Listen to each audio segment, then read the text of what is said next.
Hi friends, అందరికీ నమస్కారం. ఈరోజు కదా హైటెక్ మ్యారేజ్ బ్యూరో. ఏమండి, మా బావగారు చెప్పిన ఆ హైటెక్ మ్యారేజ్ బ్యూరోలో మన అబ్బాయి బయోడేటా ఇచ్చిరండి అంటూ మా ఆవిడ వారం రోజులుగా నా చెవిలో జోరీగలాగా రొద పెడుతుంటే ఇక తప్పదని ఈ ఆదివారం వీలు చేసుకుని బయలుదేరాను. కారణం ఏమిటో తెలియదు కానీ మా అబ్బాయికి ఏడాది నుండి పెళ్లి సంబంధాలు చూస్తున్నా ఇంతదాకా ఒక్కటే కుదరలేదు. మ్యారేజ్ వెబ్సైట్లలోనూ కాకుండా ఊళ్ళో చెప్పుకోదగ్గ పేరున్న మ్యారేజ్ బ్యూరోలన్నింటిలోనూ వీడి పేరు రిజిస్టర్ చేశాం. చెప్పుకుంటే సిగ్గుచేటు.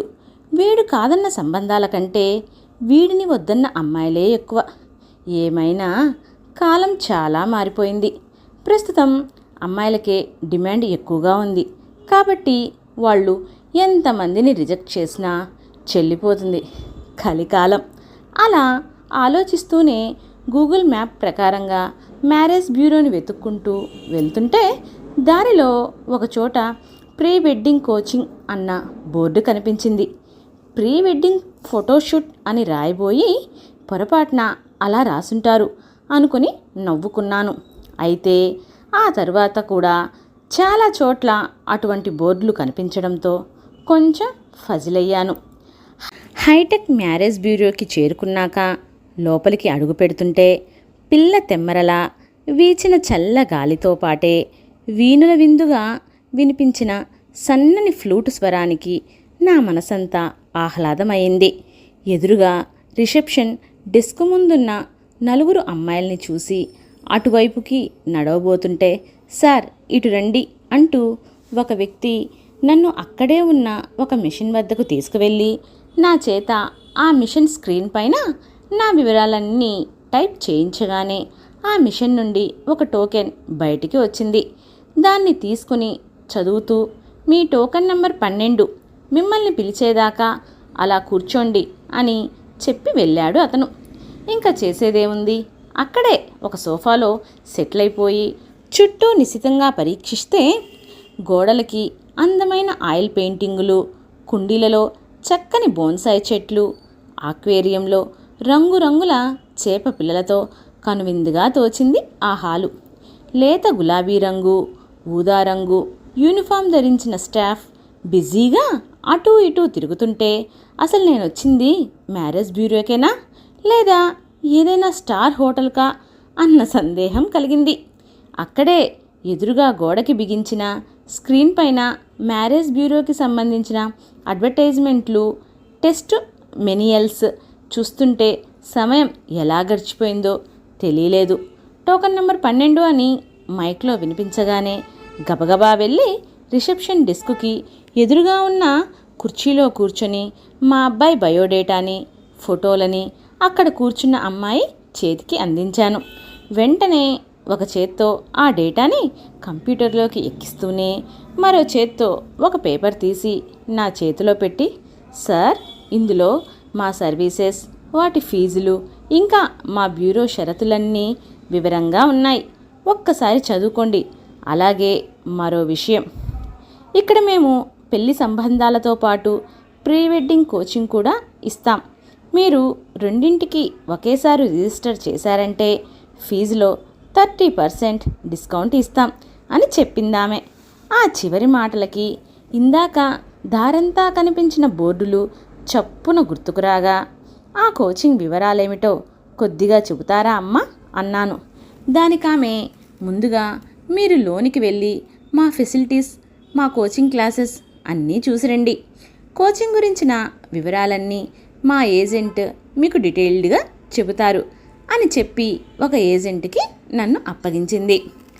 ఏజెంట్తో కలిసి లోనికి వెళ్ళగానే అక్కడ వరుసగా 10-12 దాకా ఏసీ గదులు కనిపించాయి. మొదటి గది ముందు ఆగి ఇది అబ్బాయిల ప్రీ వెడ్డింగ్ కోచింగ్ క్లాస్ అని చెప్పాడు ఏజెంట్.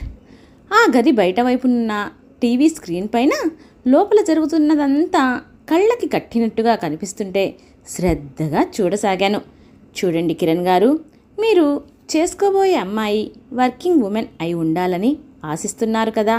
మరి మీరు పెళ్లి చూపులకి వెళ్ళినప్పుడు ఆ అమ్మాయి ఉద్యోగిన్నే ఎందుకు పెళ్లి చేసుకోవాలి అనుకుంటున్నారు అని ప్రశ్నిస్తే మీరు దానికి ఏమని చెబుతారు అంటూ ఆ క్లాస్లో ఒకతన్ని ప్రశ్నిస్తోంది టీచర్. ఆ ప్రశ్నకు అతను ఏం సమాధానం చెబుతాడా అని ఆసక్తిగా చూస్తున్నాను.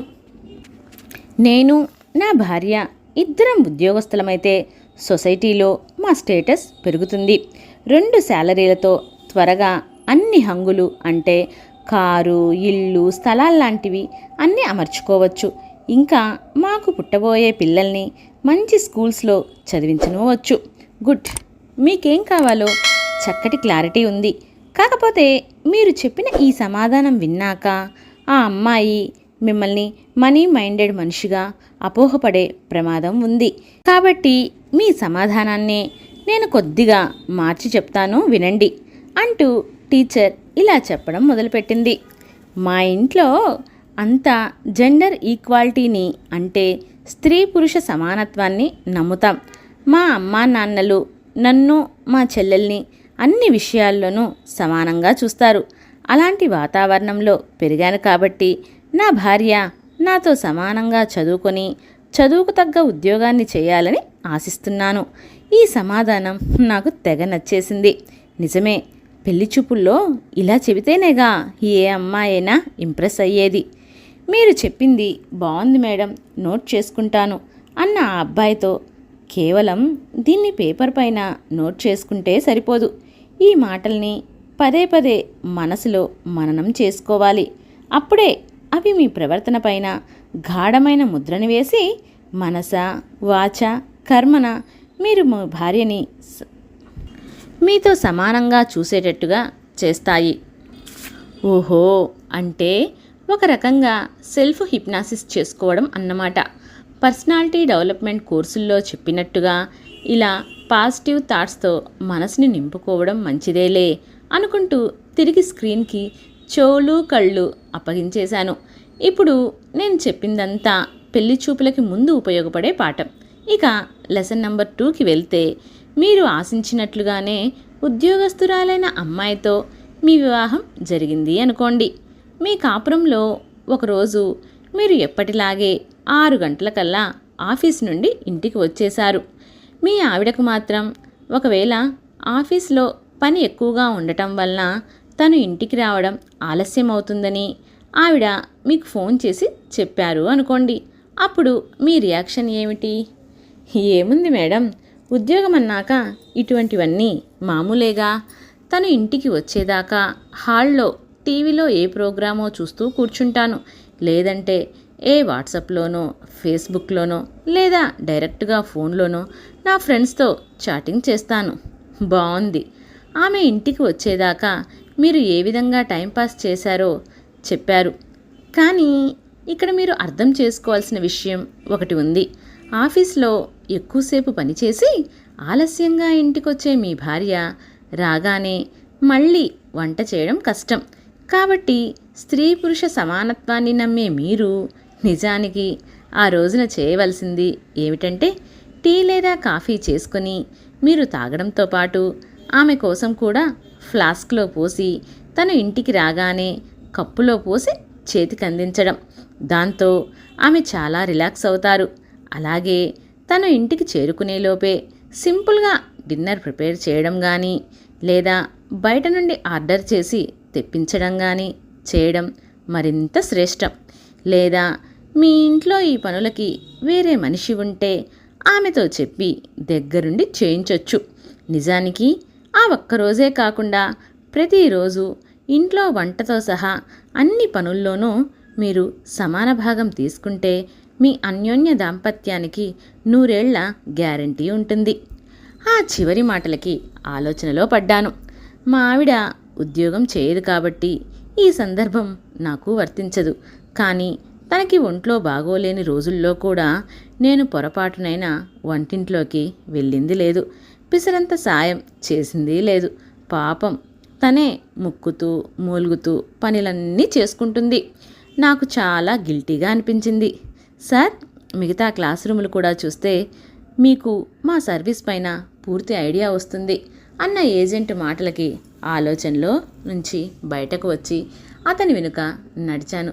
2వ గదిలో పాఠం మరో కోణంలో నడుస్తుంది. మీరు చేసుకోబోయే అమ్మాయి ఇంటి పట్టునే ఉండాలని, ఉద్యోగం చేయకూడదని చెబుతున్నారు. దానికి కారణం తెలుసుకోవచ్చా అన్న టీచర్ ప్రశ్నకి ఆ యువకుడు, నేను చేస్తున్నది చాలా బాధ్యతతో కూడిన పెద్ద ఉద్యోగం. ఈ ఉద్యోగంలో చాలా ఒత్తిళ్ళు ఉంటాయి. దానికి తగ్గట్టే జీతం కూడా భారీగానే ఉంటుంది. నా సంపాదనే అంత ఉన్నప్పుడు ఇంకా నా భార్య కూడా ఒళ్ళు హూనం చేసుకుని సంపాదించవలసిన అవసరం ఏమిటి? పైగా నా ఉద్యోగంలో పని గంటలు ఎక్కువ కాబట్టి ఇంట్లో నా నుండి నా భార్యకి అందే సాయము, సమయము రెండూ తక్కువే. కనుక ఇంటిని, మాకు పుట్టబోయే పిల్లల్ని నాకంటే తనే ఎక్కువ బాధ్యతగా చూసుకోవలసి ఉంటుంది. అందుకే తను ఉద్యోగం చేయకుండా ఇంటి పట్టునే ఉంటే బాగుంటుందని నా ఆలోచన అని చెప్పాడు. చాలా బాగా చెప్పారు పునీత్ గారు. ఈ విషయంలో నేను మీకు చెప్పవలసిన పాఠాలు ఏమీ లేవు. అలాగే మీ ఆలోచన ధోరణిని పెద్దగా సరిదిద్దవలసిన అవసరమూ లేదు. కాకపోతే మరింత క్లారిటీ కోసం ఒక చిన్న రోల్ ప్లే చేద్దాం. కొంచెం సేపు నన్ను మీ భార్యగా అనుకోండి. ఉదయం మీకోసం మీకు ఇష్టమైన బ్రేక్ఫాస్ట్ని నేను వేడివేడిగా వడ్డించాను. దానికి మీరు ఎలా ప్రతిస్పందిస్తారు? చాలా ఆసక్తిగా అనిపించింది నాకు ఈ సంభాషణ.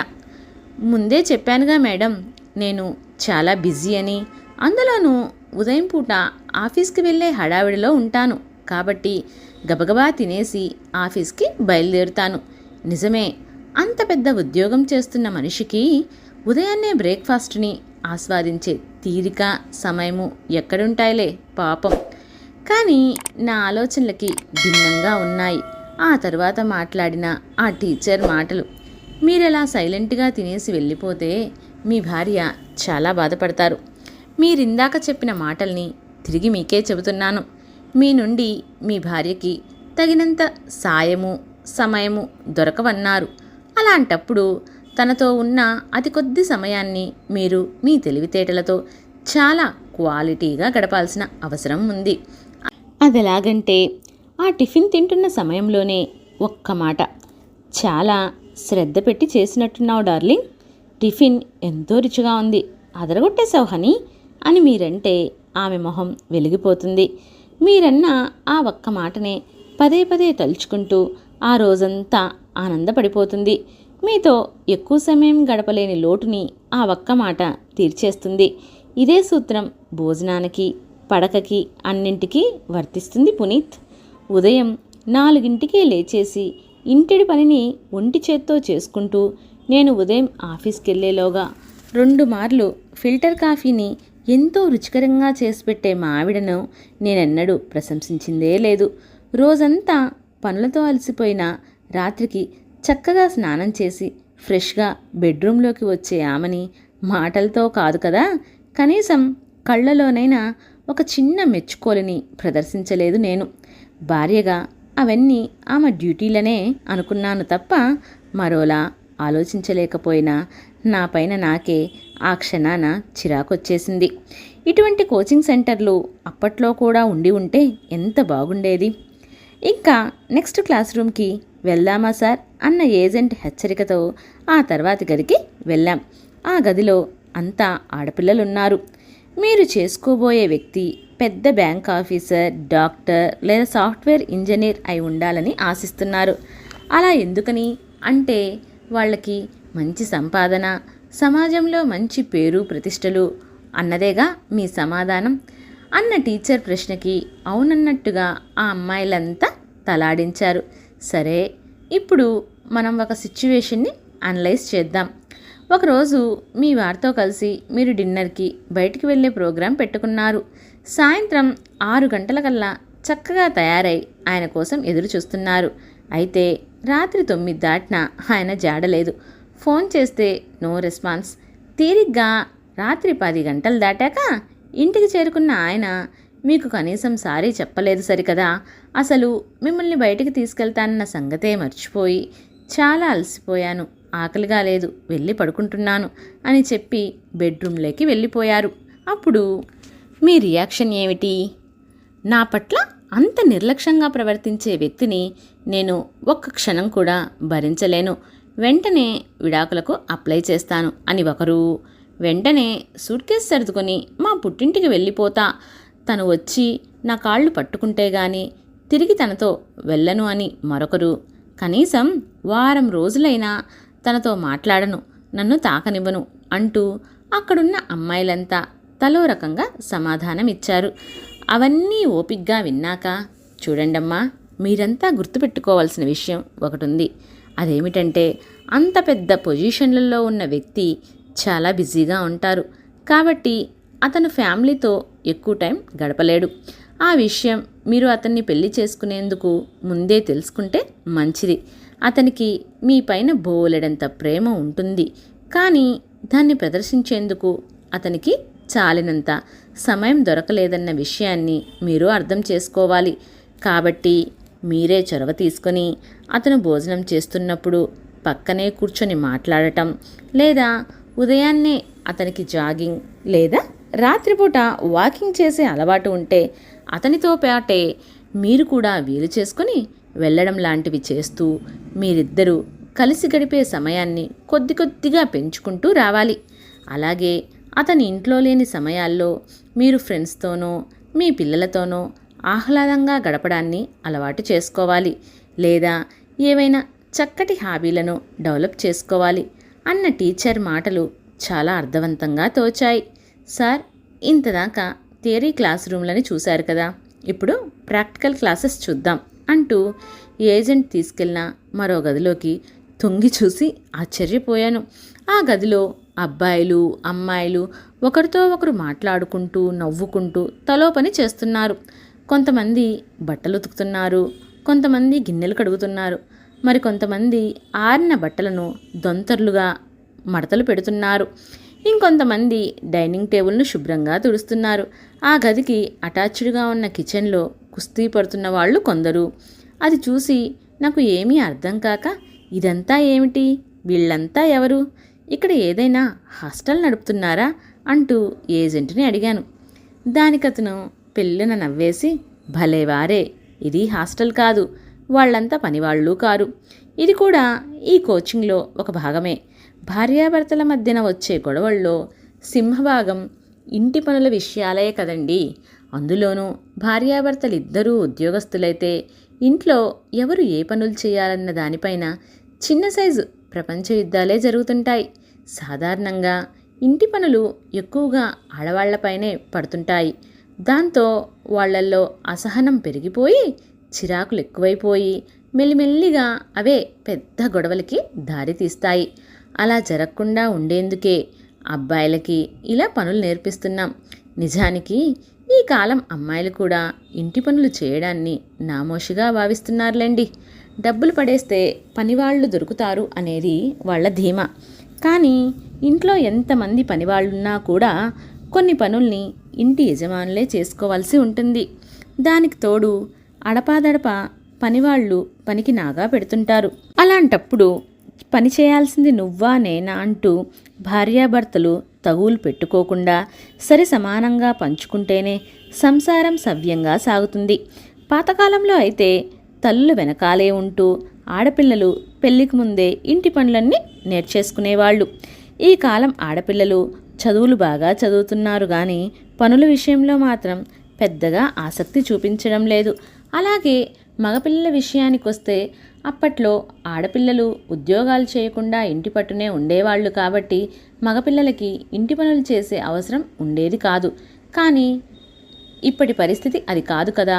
ఇది అర్థం చేసుకున్న ఈ కాలం తల్లులు తమ కొడుకులకి కొద్దో గొప్పో ఇంటి పనుల్ని నేర్పించే ప్రయత్నాలన్నీ చేస్తున్నారు.